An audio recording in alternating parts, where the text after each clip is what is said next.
all you oat milk pumpkin spice lattes. It's Michelle Visage. Welcome to another episode of Whatcha Packin.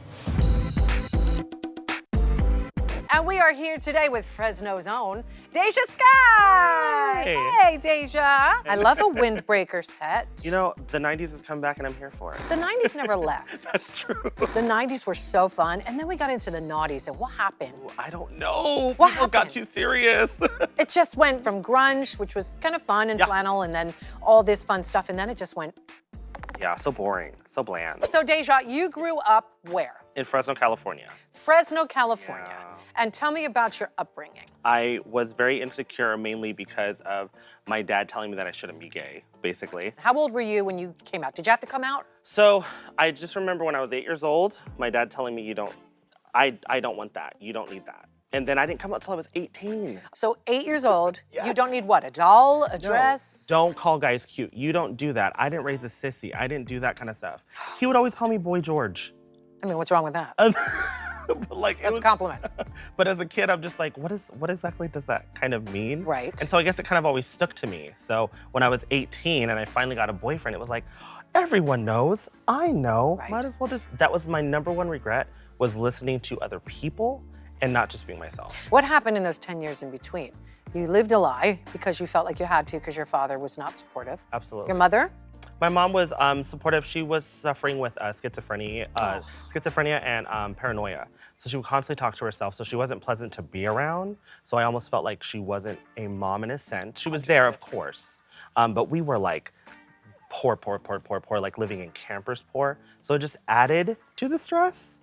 So, but I always try to make sure that I was, I guess, having a false confidence, or maybe like always trying to be funny, or always trying to make light of a situation that I couldn't control. So you had some struggles. A little, yes, I did, yeah. And when did you leave home? Basically, when I was 14, I went in with a guardian, and then I just stayed there. I felt comfort. I felt almost just like a blanket. Like I was safe here. I didn't have to struggle. I could be myself at all times. And who was your guardian? His name is Jerry. And so he's basically, I call him my uncle. He's honestly, I don't know where I would be without him. How did 14-year-old DeJa find Jerry? Funny enough. Do you know what I mean? Because Yeah. it could sound a little etch-a-sketch. No, totally. He was, this is gonna sound even more etch-a-sketch. Oh, no. He was the pastor, but also our kind of youth leader. I will say youth leader. Okay. And he was also our janitor at the middle school. And so we always like kind of had a connection. And then he was like, I have a free room and you can just come live with me. And then he literally treated me as a son. Just saying that this is all on the up and up. Yes. Jerry has become a parent to you in a sense and been supportive and... Absolutely. He let me do everything that I wanted to do. I always wanted to cheer and dance and kind of be flamboyant, if you will, and he always allowed that. What about this says flamboyant? What do you mean? We gave it away. Yeah. Are you gonna stay in Fresno?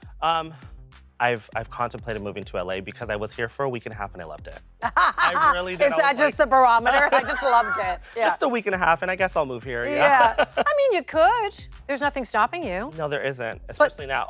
Especially now that you are one of the Ru girls, and you made it very far, DeJa. Oh my God. Let's talk about your journey. How was that for you? First of all, how many times did you audition? This is my third time. Third time. Third time lucky, you get on the show. Yes. You go very far.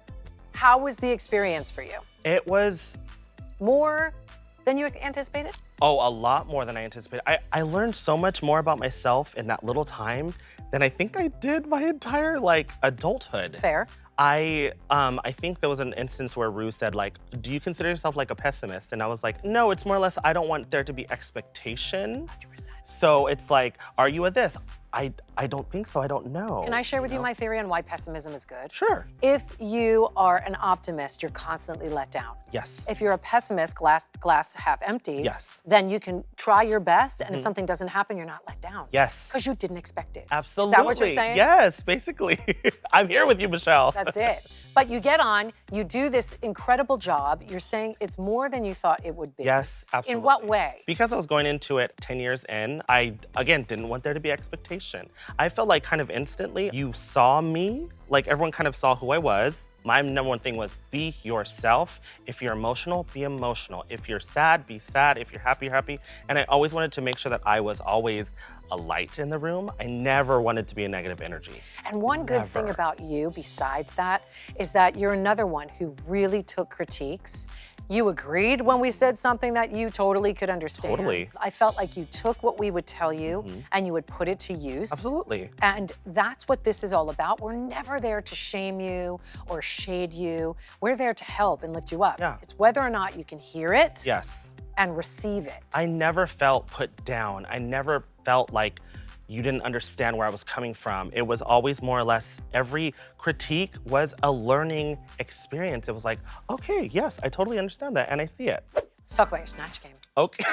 Yeah! Yeah. Unbelievable. You know, it's always risky. Even going back to when Alaska was in her season and did the alfalfa character, it was just like, It was touchy, yeah. hetero-presenting males Absolutely. are kind of difficult to pull off. Sure. It's your twist, and Ru always says it's allowing us into your twisted brain. Absolutely. To let us know how you're gonna make it presentable for a Yes. drag show. And that was so fun. Oh, thank you. Inclusive, enjoyable, ridiculous, fun. We love ridiculous. Funny. Oh, you know we love stupid. We love ridiculous. That's a compliment from us. Yeah. Because, you know, at this season 14, like, we've seen it all. Sure. How are you gonna make it different? Right. Well, you made it different. And what was that like for you to sit back and watch all these bitches lip sync in a freaking frenzy? A feeding frenzy. You know what? I love drag shows. It just felt like a drag Was that brunch? You were at brunch. Literally, I was like, Can I have a mimosa? if I had ones, I would throw it. Yeah. I was like, I loved it though, but I really was just like, and here's the thing is I'm naturally kind of a rooter. Like I will be like, yes, go for it, yes, oh my God. Yeah. I was sitting there and I was enjoying myself. I was getting my life. Having a cocktail or 2 or 3 or 4. So you got to roast Ross this time. Yes. And wah wah. Wah wah. Ended up in a 3-way lip sync between you, DeJa, and Georges. Yes. What was that like? I love making fun of myself. So that's the easy part. It's what can I find about someone that is like different, hasn't been heard, and then kind of elevating it. So it was like being in the bottom with Georges, who was my best friend, was very like, we both knew what we had to do, but at the same time, it's like, it's heartbreaking, you know? But it's a competition. Oh, absolutely. We cried about it.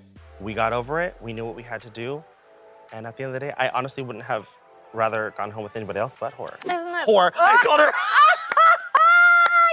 Which is the truth, Oh my goodness, that's amazing. I love it. Well, you said it best. Yeah. If you're gonna go home to whore. Absolutely. And How come we only got one look here?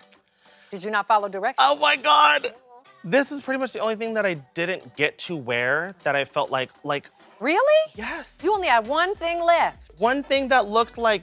that you wanted to showcase. Yes, it was like, oh, bring a performance bodysuit or bring a, something kind of that. See what I'm saying? You would have had a visceral reaction to the bodysuit. So I was like, Michelle's here. Right. No. Right. Yeah. Right. Well, this is beautiful. you. Is this the finale moment? Yes, this is my finale. Explain. So basically, I think it's a John Galliano reference that I wanted to make it my own. We all have those references, honey, when we can't afford it. Exactly. So I was like, let me do a little patchwork, and then my friend made it for me, and then another friend sewed it for me, and I felt like it fits me immaculately, and I just feel stunning. Why not make it to fit you? I can't wear off the rack. Right. You can't wear off the rack. Right.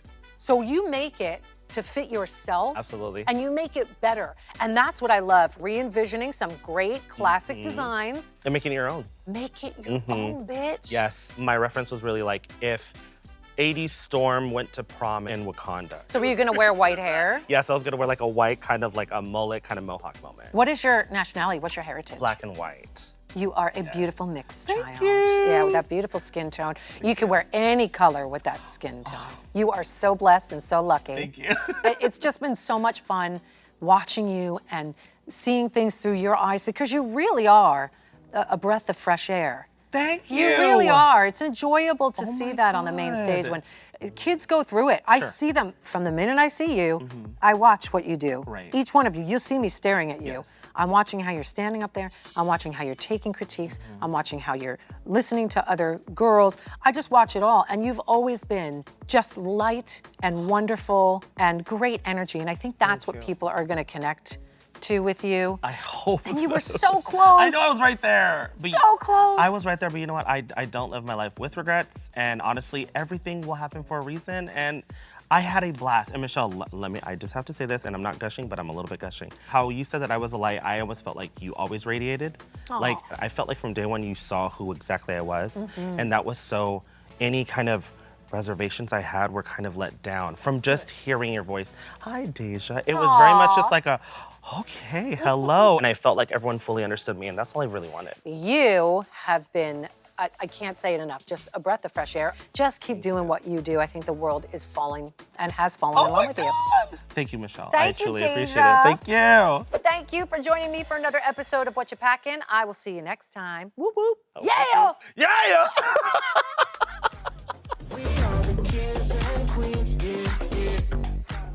Yeah.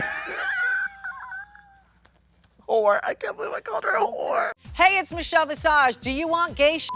Check out RuPaul's Drag Race YouTube channel and hit subscribe.